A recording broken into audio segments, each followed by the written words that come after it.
this thing on? Is this recording? What the what? So you may be wondering why I've asked you all here today. This is why. This is the 2013 Spyder Hammer 7 pump gun. It's beautiful. So you may not know this, but you might. Spyder totally redid their line this year. It's all brand new. Everything they have is magazine fed.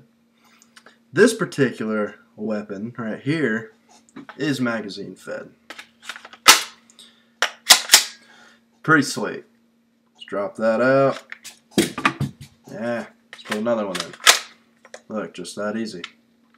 Ah, that one doesn't want to come out. Yep, there's another one. And how about 3? Same thing every time. Why can't I hold all these magazines? In case magazine fed isn't your thing, you, right there, the consumer, you can also put a hopper on it. That sucker slides on right here. I'm not going to put it on, but this is what it would look like. This is an accurate representation of what it will look like.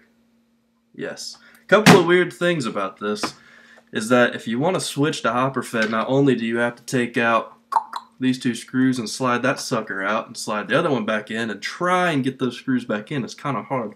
You also have to take this screw out, remove the entire barrel housing, flip it around, put it back in, put this screw back in, then you're ready to go. It's a pain in the butt. One more weird feature is you don't screw the air in the bottom. Look, there's holes right there, like there should be an adapter on the bottom. Right there. Right there in the back. Isn't that crazy? Yeah. So if you happen to have a tank on hand like I do, because I'm always prepared, you just screw that sucker on right there. I believe it's at a 13-degree angle, if I remember correctly. Sits right there against your shoulder just like a stock. Very fluid, real comfortable actually. A lot of people have been complaining that they don't offer a stock, but this is just, it's really, really comfortable. Yet another weird feature. Got it. It's alright. It comes with this big old metal rod right here. You know what this does? I didn't either. And to scour through the instruction manual, the owner's manual, to figure it out. Figured it out. This is how you adjust the velocity. You have to shove this thing all the way down the barrel until it clicks in.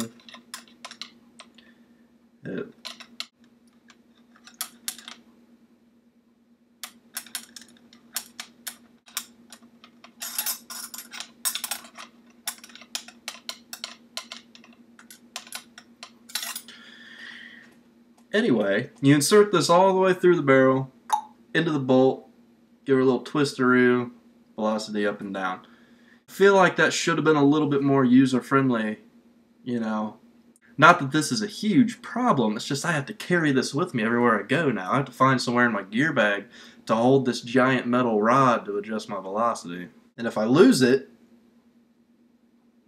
hopefully I won't, but if I do, yeah, I won't be able to adjust my velocity at all. So maybe you're asking yourself, well, why would he make a video and not show him shooting the gun? I mean, that's the whole point, right? You want to see how accurate this thing is, how brutal it is. Well, I'm not going to show you how it shoots because I don't have any air. Here's another sweet feature. This is actually kind of a selling point for them. I'm kind of glad they did this. You just go ahead and pull this sucker down right here, like you're going to load your paintballs. But what do I have here? This is a first strike round. See, they designed these specifically so you can load first strike rounds into them. Just like that. Boom. The sucker's in there. Whoa! I don't know where that went. While I may not be showing you the gun actually shooting, I have shot the gun already. It's accurate. I mean, granted I was shooting first strike rounds out of it, but it really is accurate. It's real solid, got a good feel to it, real fluid. You can hold down the trigger, it's got auto response on it, you can just keep firing that way.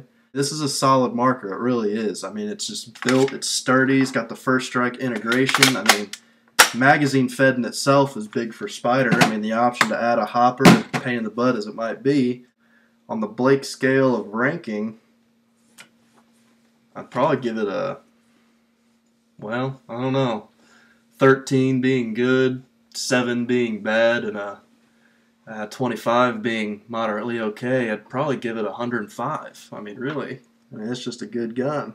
So yeah, if you're looking for a good pump, new pump, want to get into the mag fed scene, I mean, this is a solid piece of equipment. I think you should go for it.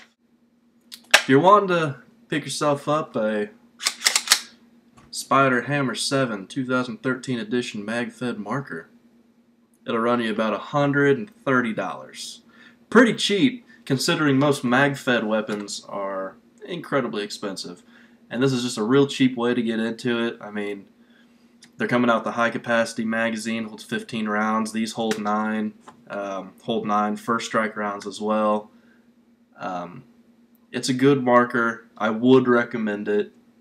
It's got a couple of quirky features, but I mean, a lot of stuff does nowadays. Just gotta bite the bullet, put up with it, but yeah, that's my review of the Hammer 7. Thanks for watching.